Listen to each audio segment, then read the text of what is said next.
Bienvenidos a Conversaciones, un espacio de la Asociación Diálogo Ciudadano Colombo Venezolano que se realiza en colaboración con el Observatorio de Venezuela de la Universidad Rosario. Soy Chomi Las Heras y hoy tendremos como invitada a Ana Karina García, directora de la Fundación Juntos se Puede, una organización no gubernamental con sede en Bogotá que apoya a los migrantes y refugiados venezolanos en Colombia.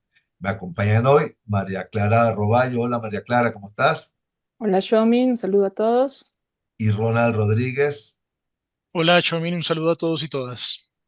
Y con Ana Karina García hablaremos, entre otros temas, sobre un derecho de petición que le han hecho a la Cancillería de Colombia sobre la necesidad de protección internacional que necesitan decenas de venezolanos que han huido de Venezuela a Colombia tras las elecciones del pasado 28 de julio para evitar la persecución de la que han sido objeto en el vecino país por parte del gobierno de Nicolás Maduro. Bienvenida, Ana Karina, ¿cómo estás? Bien, muchísimas gracias a todos por la invitación. Ana Karina, ¿qué le han solicitado ustedes concretamente a la Cancillería a través de este derecho de petición?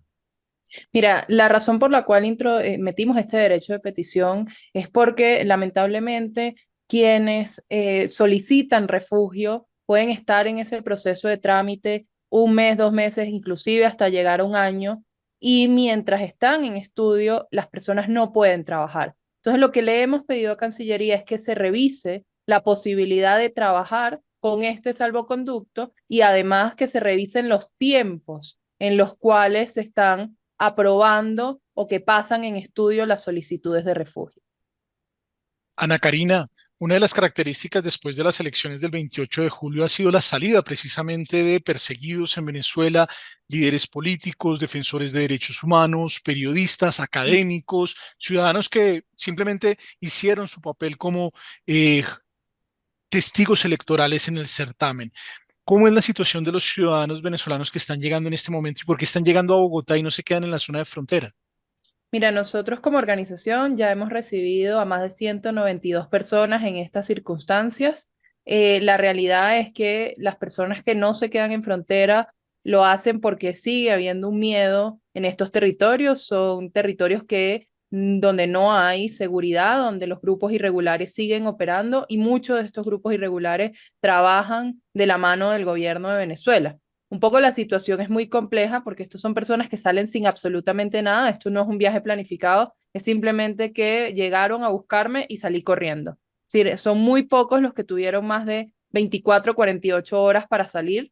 Eso quiere decir que llegan sin ropa, llegan sin ningún tipo de dinero. Muchos de ellos pierden en el paso de la frontera sus celulares o los aparatos tecnológicos porque se los quitan en el paso de frontera, porque no todos están pasando por los puentes oficiales por el miedo a que en estos puentes puedan ser detenidos por la Guardia Nacional, sobre todo del lado venezolano.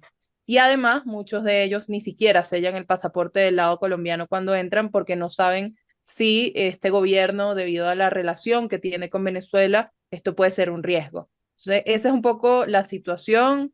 Muchas de estas familias vienen con niños, además, o con mujeres embarazadas que no tienen controles y inicialmente lo que estamos haciendo es activar una ruta de protección inicial para este grupo de personas. Ana Karina, justamente que te quería preguntar por eso, ¿qué tantas rutas de protección hay para estas personas? ¿Qué tanta acompañamiento institucional o quiénes son las organizaciones que están más presentes en este tema específico hoy en día? Mira, inicialmente nosotros como organización no teníamos como un programa enfocado directamente en perseguidos políticos, aunque los atendíamos desde el área jurídica. Sin embargo, después de esta realidad, hemos y tenemos ya un programa para atención de esta población que tiene que ver con la atención jurídica. A todos los que pisan territorio colombiano se les está haciendo solicitud de refugio aunque vayan a seguir hacia otro país posteriormente. ¿Y por qué hacemos la solicitud de refugio, aunque este no sea su lugar de destino permanente? Porque es la única forma de protegerlos con el principio de no devolución y que no se active una orden de Interpol o que no puedan ser deportados por el gobierno colombiano.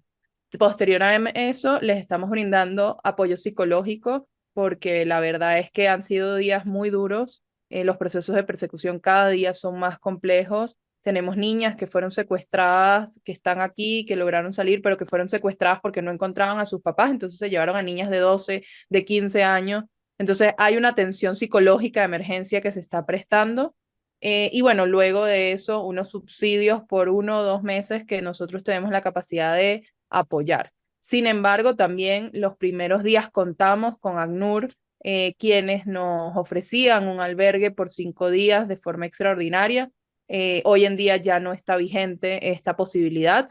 En Arauca, en Puerto Carreño, que también hay personas que están siendo perseguidas allí, y en Cúcuta, ACNUR les está brindando el procedimiento para la solicitud de refugio, ya que ellos están en campo, y ahí estamos articulando con ellos también. Y hay organizaciones de la sociedad civil como Oli en Cúcuta, donde está Natacha Duque, como Gisela Serrano acá, que los recibe y aunque no tienen los fondos para atender, se les hace la primera atención e hicimos una red interna entre las organizaciones para que quienes sí tenemos cómo responder, lo hagamos de manera articulada. Eso es un poco como las organizaciones que están trabajando. Bueno, la Alcaldía de Bogotá también nos ha prestado un apoyo importante a través de la Oficina de Migraciones, no solo para el tema de acceso de estos niños al sistema educativo, sino también haciendo protocolos de seguridad, de cómo moverse, de qué no hacer, de cómo hacer, que aunque eso no involucre fondos, para nosotros ha sido primordial,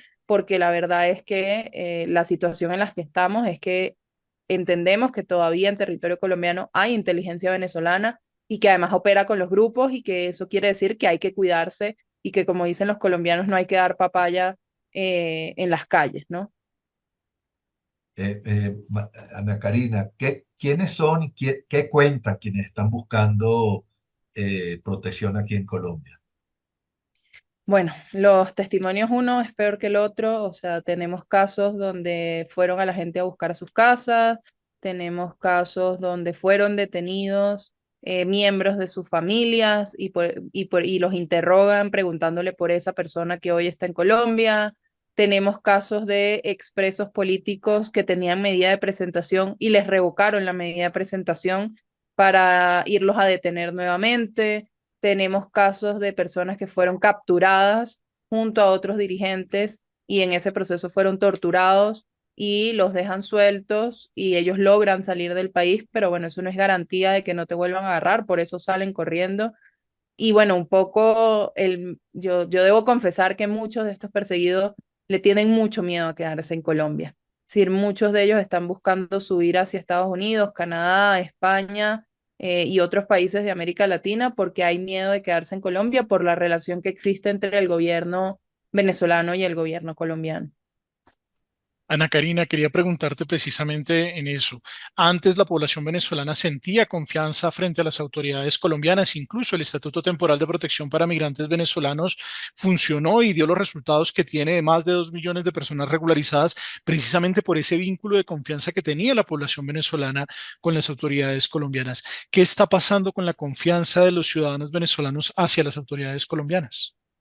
Mira, uno, el restablecimiento de relaciones genera miedo porque eso activa una cantidad de protocolos internos entre los dos gobiernos. Segundo, el cierre o no renovación del Estatuto Temporal de Protección porque no se está de acuerdo con los considerandos del estatuto, donde dice que en Venezuela hay una crisis humanitaria, que en Venezuela no hay protección a los derechos fundamentales, también genera desconfianza de la población, pero además estás dejando a la población en una condición de irregularidad extrema que genera unas vulnerabilidades y pone a la gente a merced de los grupos irregulares, pone a la gente a merced de la explotación sexual, de la explotación laboral, y todo esto mella la confianza. La confianza se construye cuando hay acciones coherentes entre el discurso y la acción, y lamentablemente con este gobierno eso no es lo que hemos encontrado como población venezolana que vive en Colombia y que está llegando a Colombia. Ana Karina, desde Juntos se puede, se han identificado más de 190 casos. O sea, ¿qué número cercano podría verse globalmente de quienes han llegado justamente a Colombia buscando protección internacional? ¿Tienes información de otras organizaciones, otras cifras? Y de la mano a esto, ¿qué panorama se vislumbra a corto plazo en temas de movilidad humana procedente de Venezuela hacia Colombia? Mira, yo creo que nosotros no debemos estar atendiendo ni siquiera al 20% de la población que está llegando, entendiendo que no todos entran por la misma frontera, no todos logran llegar a las organizaciones. Entonces, yo calculo que lo que nosotros atendemos puede ser el 20% de lo que ha llegado en términos de persecución política, ¿no? Pero también hay una gran preocupación que nosotros tenemos, que es que a medida que las cosas en Venezuela empeoren, que la represión empeore, que no se vea una salida a la crisis y a la dictadura venezolana, va a haber un aumento de movilidad no solo de quienes están perseguidos, sino de la gente que se desesperanza y que no encuentra una vida segura en Venezuela. Nosotros hicimos un estudio previo a las elecciones que nos arrojó que el 70% de las personas que entrevistamos que viven en Colombia nos decían que si no cambiaba nada con estas elecciones, ellos se traerían a su familia. Eso quiere decir que va a haber un incremento de la movilidad, pero lo peor es que no hay instrumentos para regularizar esta población. Otra de las cosas que nosotros estamos poniendo sobre la mesa en el debate es el convenio del Mercosur. Argentina y Uruguay ya reconocen este convenio del Mercosur para los venezolanos. Entendemos que Venezuela está suspendida, pero también entendemos que la realidad de Venezuela es una realidad compleja y que esto es un instrumento que pudiese abrir las puertas de una nueva regularización sin tiempos, es decir, sin que sea de un periodo a otro periodo, y además que le da al gobierno colombiano una razón narrativa en un debate que nosotros no estamos de acuerdo, pero que entendemos que existe por la posición política del gobierno de Colombia en torno a Venezuela, que también le da una posible narrativa al gobierno de Colombia. Entonces nosotros estamos impulsando esto, entendiendo que no se va a abrir nuevamente el Estatuto Temporal de Protección, entendiendo que se está creando una nueva documentación que en teoría va a ampliarse para todos los latinoamericanos, pero que no sabemos si las condiciones que ahí se expidan son condiciones que le sirven a una población con necesidades de protección internacional. Mira, Ana Karina, la discusión pública se está centrando mucho en el tema político, ¿no? Alrededor de las elecciones del 28 de julio y del fraude que se ha llevado a cabo, ¿no? ¿Tú crees que hay conciencia en la opinión pública internacional y yo diría que especialmente en la colombiana en torno a la gravedad de las violaciones de los derechos humanos que están teniendo lugar en Venezuela? Mira, yo creo que no la había hasta hace unos días, pero creo que cada día se genera mayor conciencia. Nosotros hemos tenido comunicación con Human Rights Watch, hemos tenido comunicación con la Oficina de Pobreza y Derechos Humanos de la ONU. Estuvimos, de hecho, en una conversación con el relator que estuvo presente en Colombia hace unos días. Se está tratando de sistematizar cada una de estas violaciones de derechos humanos. Entonces creo que cada día hay más conciencia, todavía hace falta. Es decir, yo creo que los sistemas interamericanos y los sistemas internacionales de protección de derechos humanos hoy no tienen herramientas para garantizar los derechos y eso quiere decir que debemos repensar los sistemas. Pero creo que cada día hay más conciencia de esta situación. Ana Karina, como nos lo comentabas, Colombia se ha convertido en un país de tránsito ya no de destino. Esta población venezolana que huye, además con cancelación de pasaportes, muchos de ellos, ¿hacia dónde se está dirigiendo? ¿Cuáles son los países que los están acogiendo en esta coyuntura política tan compleja? Bueno, la verdad es que hasta ahora ninguno. O sea, muchos de ellos están en proceso de reasentamiento y movilidad, haciendo los procesos de solicitud en las vías tradicionales, pero hasta hoy no hay una efectividad en esto. Quienes logran llegar a estos países son porque tenían un pasaporte vigente o porque ya tenían una visa previa. Pero hasta ahora no ha habido una política de acogida y protección para los perseguidos políticos en torno al contexto electoral del 28 de julio. Es decir, que más allá de las declaraciones que han hecho algunos países condenando al régimen, todavía no tenemos medidas concretas para la protección de población. Correcto. Solo Argentina, que se activa, todavía no está activa, pero que se activa en los próximos días. Ana Karina, Fundación Juntos se puede llevan varios años de experiencia atendiendo a migrantes y refugiados, han logrado tener un gran impacto en la integración y la atención a esta población. ¿Qué mensaje se le pudiera dar de pronto a fundaciones de pronto más pequeñas que están en frontera o a las personas que pudieran escucharnos y que están en esa difícil situación? ¿Cuál sería como un consejo inicial una vez salen de Venezuela?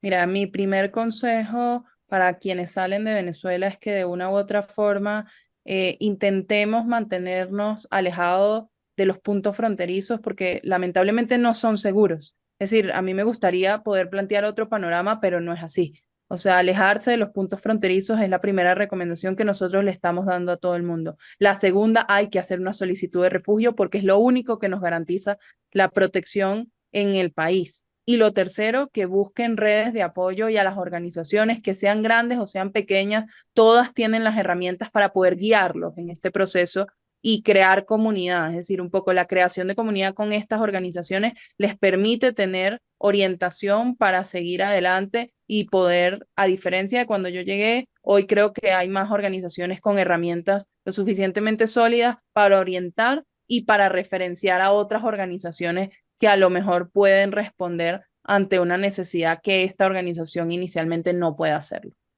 Mira, Ana Karina, ¿y tú has podido ver algún tipo de referencia en las áreas gubernamentales en torno a esta falta de seguridad en las zonas de frontera? Hoy el diario El Tiempo justamente saca un reportaje sobre este tema del que estamos comentando. Sí, de hecho hay organizaciones de la sociedad civil en los puntos fronterizos que también han sido amenazadas, es decir, no es solo una situación que está ocurriendo con la población, sino también con las organizaciones de frontera. Y bueno, un poco lo que estamos haciendo es elevando a la Defensoría del Pueblo esta realidad para que también pueda generar procesos o protocolos de protección. Bueno, muchísimas gracias, Ana Karina García, por acompañarnos el día de hoy. Los esperamos la próxima semana en una nueva emisión de Conversaciones de la Asociación Diálogo Ciudadano Colombo-Venezolano. Pueden seguirnos también por nuestras redes, así como las del Observatorio de Venezuela, de la Universidad de Rosario y en el portal de lasillavacía.com. Hasta luego, Ana Karina. Hasta luego, muchísimas gracias.